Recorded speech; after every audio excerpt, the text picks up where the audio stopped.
સમાચાર રાજકોટથી, જ્યાં સિદ્ધસર ઉમિયાધામના પ્રમુખ જેરામ પટેલ આપશે રાજીનામું। સિદ્ધસર ઉમિયાધામ પ્રમુખની બેઠકમાં એક ઠરાવ પસાર થઈ શકે છે। નકલી ટોલ નાકામાં પુત્રની સંડોવણીના આરોપની વચ્ચે તેઓ રાજીનામું આપે તેવી શક્યતા છે। જેરામ પટેલ સહિત 4 ટ્રસ્ટીઓની મુદ્દત વય મર્યાદા પૂર્ણ થવાની છે। સિદ્ધસરમાં 75 વર્ષીય વય મર્યાદા બાદ પદ પર ન રહેવાનો ઠરાવ છે। જૂન 2024 જેરામ પટેલની 75 વર્ષની વય મર્યાદા પણ પૂર્ણ થવાની છે અને 6 મહિના પહેલા વય મર્યાદાને કારણે રાજીનામાથી અનેક તર્ક વિતર્ક ઊભા થઈ રહ્યા છે।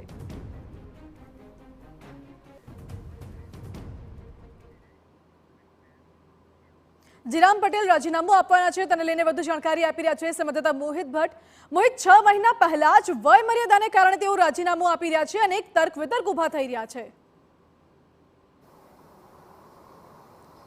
માનસી, સ્પષ્ટપણે જે કડવા પાટીદાર સમાજને લઈને એક મોટા સમાચાર સામે આવી રહ્યા છે। સિદ્ધસર ઉમિયાધામના પ્રમુખ જેરામ પટેલ છે તે આગામી 6 તારીખે જે સિદ્ધસર ઉમિયાધામની મીટિંગ મળવાની છે, ટ્રસ્ટની બેઠક મળવાની છે અને તેમાં તેઓ રાજીનામું આપે તેવી શક્યતા છે। અત્યારે જે ટ્રસ્ટીઓ છે તે સૂત્રો પાસેથી જે માહિતી મળી રહી છે તે પ્રમાણે જેરામ પટેલ ની સાથે અન્ય જે 3 ટ્રસ્ટીઓ છે તેઓ પણ રાજીનામું આપી શકે છે, કારણ કે સિદ્ધસર ઉમિયાધામ જે ટ્રસ્ટ છે તેનો એક બંધારણીય નિયમ છે કે 75 વર્ષથી ઉપરની વય મર્યાદામાં કોઈ પણ વ્યક્તિ છે તે પદ પર, કોઈ પણ વ્યક્તિ હોદ્દા પર ન રહી શકે અને જેરામ પટેલને આગામી જૂન મહિનામાં જે 75 વર્ષ છે તે પૂર્ણ થઈ રહ્યા છે, ત્યારે 6 મહિના પહેલા જ તેઓ રાજીનામા આપે તેવી પૂરી શક્યતા છે તે વ્યક્ત કરવામાં આવી રહી છે। જો કે 6 મહિના પહેલા તેઓ તેના પદ પરથી શા માટે રાજીનામું આપી રહ્યા છે તેને લઈને પણ અનેક તર્ક વિતર્કો છે તે ઊભા થઈ રહ્યા છે, કારણ કે મોરબીમાં જે બોગસ ટોલ નાકું ઊભું થયું અને તેમાં તેના પુત્રની સંડોવણી છે તે સામે આવી હતી, પુત્રનું નામ સામે આવ્યું હતું અને તેને કારણે જ કડવા પાટીદાર સમાજના કેટલાક લોકો છે,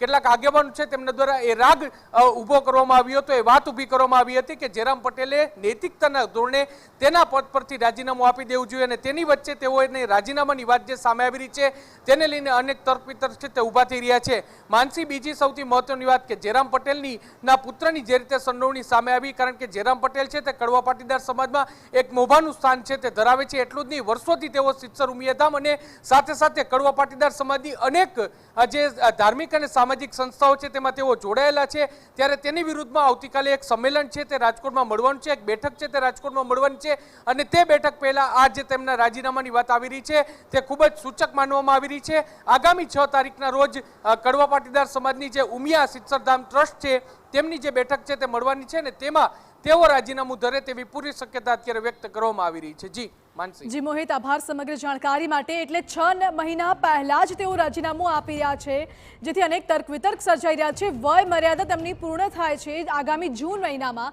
અને તે પહેલા જ રાજીનામું આપી રહ્યા છે। મહત્વનું એ પણ છે કે મોરબીમાં નકલી ટોલ નાકું પકડાયું, તેમાં જેરામ પટેલના પુત્રની સંડોવણી હોવાનું પણ બહાર આવ્યું હતું, એટલે તર્ક વિતર્ક સવાલો પણ અનેક ઊભા થઈ રહ્યા છે। હવે આગામી સમયમાં જાણકારી અનુસાર 6 તારીખે 6 જાન્યુઆરીએ તેઓ રાજીનામું આપે તેવી સંભાવના છે।